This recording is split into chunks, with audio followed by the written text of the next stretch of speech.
Warahmatullahi wabarakatuh. Waalaikumsalam warahmatullahi wabarakatuh. 9D.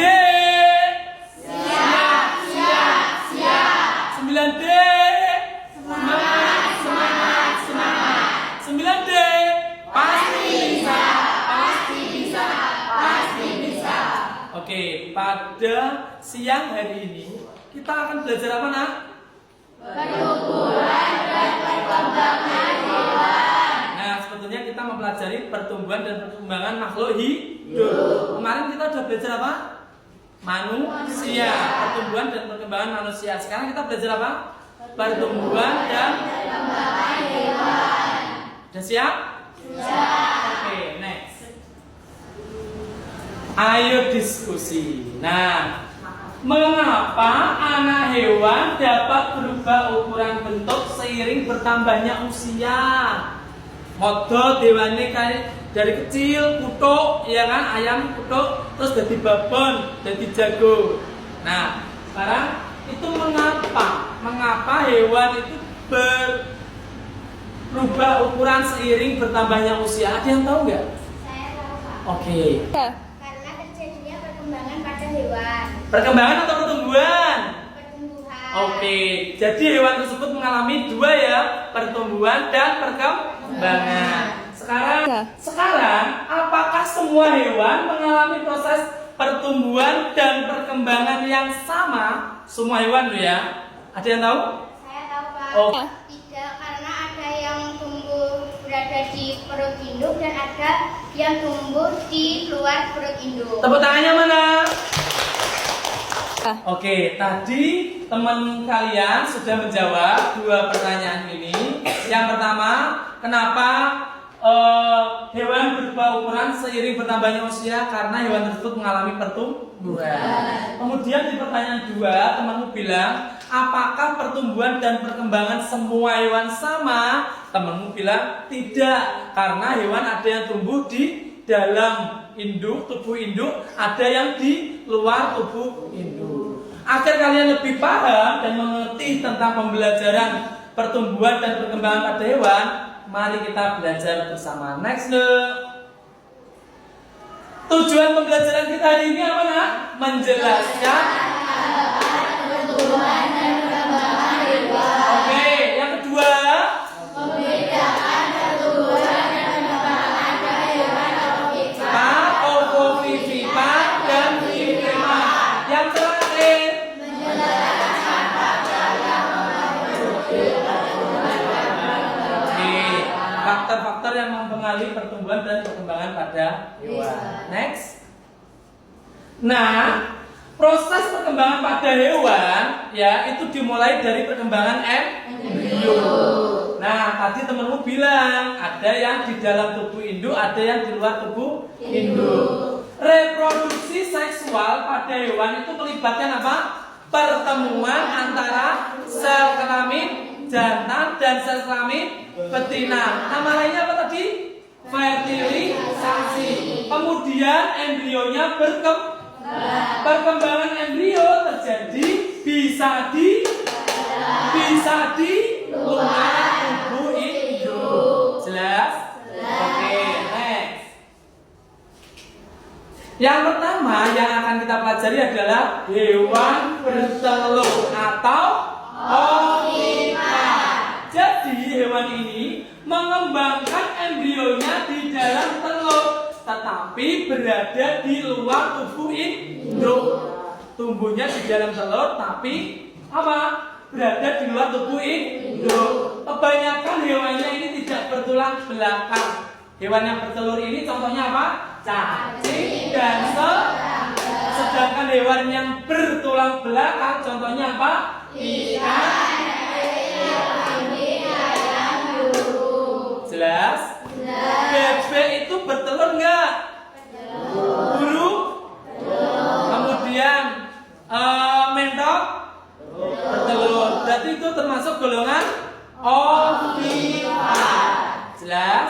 Nah, di sini telur ini berisi nutrisi yang dibutuhkan oleh embrio untuk berkembang. Ada pertanyaan? Oke, next. Ini bagian telur amniotik dari reptil. Nah, di luar ini, bagian luar telur itu adalah cangkang. Berfungsi sebagai apa? Melindungi dan pertukaran gas. Sebetulnya ketika kalian mengupas telur itu ada selaput putih itu enggak? Nah, itu namanya adalah membran yang berfungsi untuk melindungi bagian dalam telur. Sebetulnya ini ada membrannya yang putih. Setelah membran ada apa ini? Albumen sebagai tempat pertukaran oksigen dan karbon dioksida. Yang ini namanya apa nak? Kuning telur, memberikan suplai makanan pada embrio. Ini embrionya. Kemudian ada apa nak? Amnion. Amnion ini adalah cairan. Cairan ini berfungsi apa? Melindungi embrio dari guncangan. Telur itu pasti ada dibolak-balik itu nggak sama induknya. Pas mengerami itu loh, Cang. Nah, itu melindungi itu amnion agar embrionya tidak apa? Agar selalu stabil, tidak terguncang. Jelas? Kemudian ini ada allantois. Allantois ini ya sebagai menyimpan kotoran dari si embrio. Ketika ayam menetas, kalian pernah lihat nggak ada kotorannya? Ya nggak? Nah, itu adalah allantois. Ada pertanyaan? Oke, paham ya? Kalian sudah menggambar ini kan? Oke, next nak. Nah, sekarang tadi kita sudah belajar tentang ovipar. Ini lanjut kita ke ovovivipar. Nah, hewan yang bertelur dan melahirkan. Jangan salah tafsir. Kemarin ada yang bilang hewannya ini bisa bertelur, bisa melahirkan. Bukan. Jadi di sini embrio ini berkembang di dalam telur. Nah, telurnya itu masih di dalam tubuh induk. Ketika embrionya siap menetas, maka apa? Akan dilahirkan. Seolah-olah hewan tersebut melahirkan.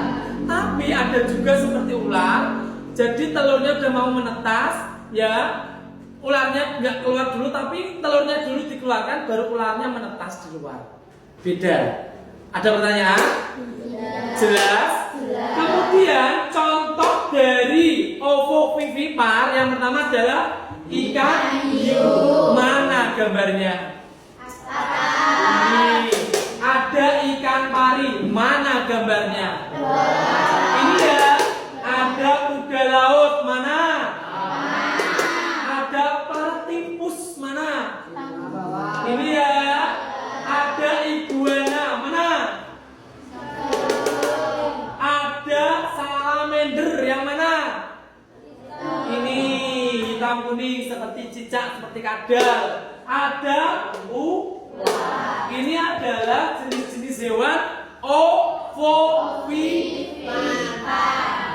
Jadi embrio berkembang di dalam telurnya ada di dalam tubuh induk. Kemudian saat mau menetas dilahirkan. Paham? Oke, next. Kita kemudian ya ada yang ketiga. Tadi ada ovipar, ada ovovivipar. Yang terakhir hewan apa nah? Vivipar atau hewan yang atau mamalia. Oke, ini ya ada embrio. Oke, embrio berkembang di dalam tubuh induknya, ya mamalia. Induk dan embrio terhubung melalui apa? Plasenta. Ini plasentanya. Udelmu dulu. Kita waktu kecil makannya lewat udel, lewat plasenta. Plasenta adalah saluran tempat terjadinya apa nak? Pertukaran embrio dan induk. Nah, melalui plasenta induk memberikan nutrisi dan oksigen. Jadi ini oksigen dan nutrisi dari induk ke embrio yang merah ini, warna merah ini diberikan ke embrio. Sedangkan embrio memberikan sisa. Sisanya apa? Sisa metabolisme dan karbon. Yang biru ini tadi diberikan nutrisi dan oksigen, yang merah, yang biru embrio ini tadi mengeluarkan sisa metabolisme dan gas karbon dioksida. Ini yang warna biru. Jelas? Nah, di sini ya ada ini. Ada apa ini? Cairan amniotik. Sama seperti telur di rahim ketika ibu hamil itu juga ada cairan amniotik. Cairan ini berfungsi untuk melindungi embrio dari apa? Guncangan. Jelas? Contoh hewan vivipar apa saja? Kucing, sapi, paus, gajah, dan manusia. Paus itu apa? Ikan kan? Tidak semua ikan itu ovipar. Jadi paus ini mamalia, vivipar. Ada yang bisa menyebutkan lain hewan selain ini? Gajah sudah ada. Selain gajah? Kuda, betul. Ada lagi? Kambing, betul. Ada lagi? Sapi udah ada no. Kerbau, kelinci, betul. Paham nak? Jelas ya? Oke, lanjut nak. Ini sekarang kita belajar tentang metamorfosis. Ya, hewan sudah, ovipar sudah, ovovivipar sudah, vivipar sudah. Sekarang perkembangan hewanmu. Ya. Sebagian hewan memiliki tampilan induk dan anak yang sama.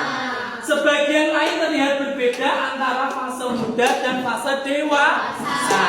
Nah, kita akan mempelajari yang namanya metamorfosis. Perubahan bentuk, penampilan, dan atau perilaku setelah kelahiran atau penetasan.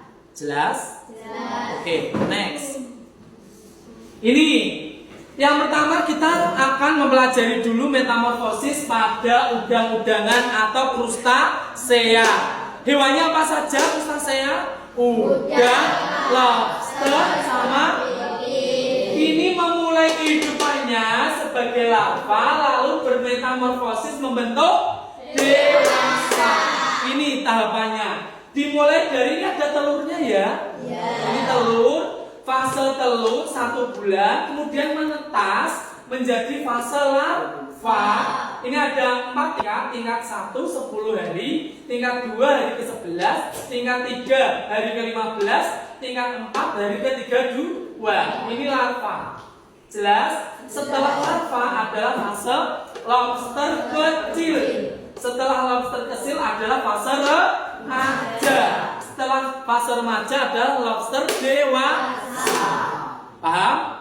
Ulangi lagi siklus hidup lobster dari telur, larva, lobster kecil, lobster remaja, sama lobster dewasa.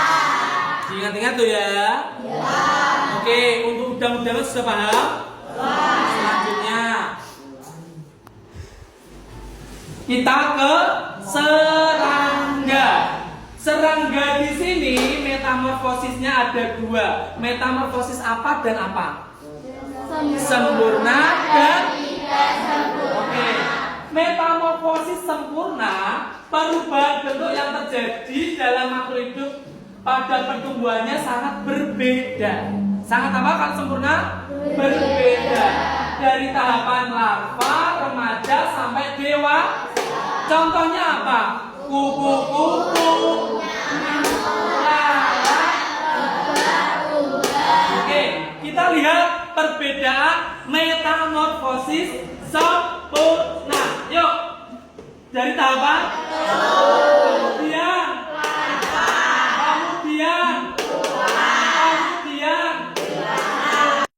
pertama telur. Ini apa?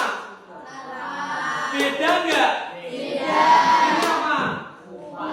Ini apa? Semua fasenya ini berbeda-beda kan?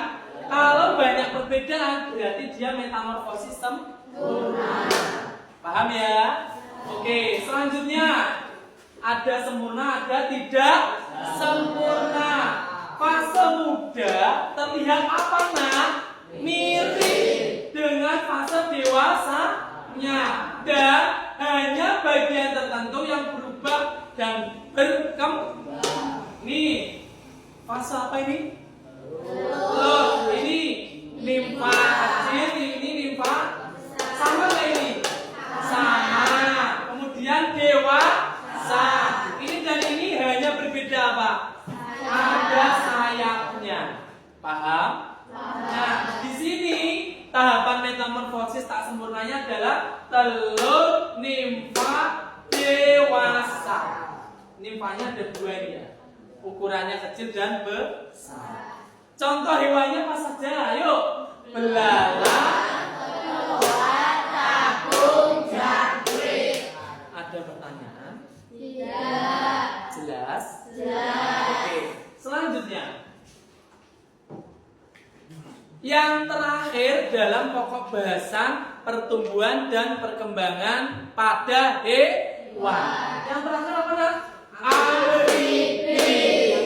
Amfibi itu adalah kehidupan dimulai di dalam air, ya. Lalu bermetamorfosis untuk beraktivitas di darat saat dewasa. Itu amfibi. Nah, contohnya metamorfosis sempurna pada katak.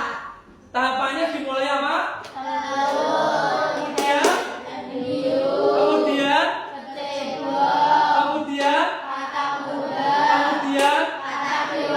kenapa dikatakan sempurna? Karena setiap fasenya hampir berbeda bentuk dan wujudnya.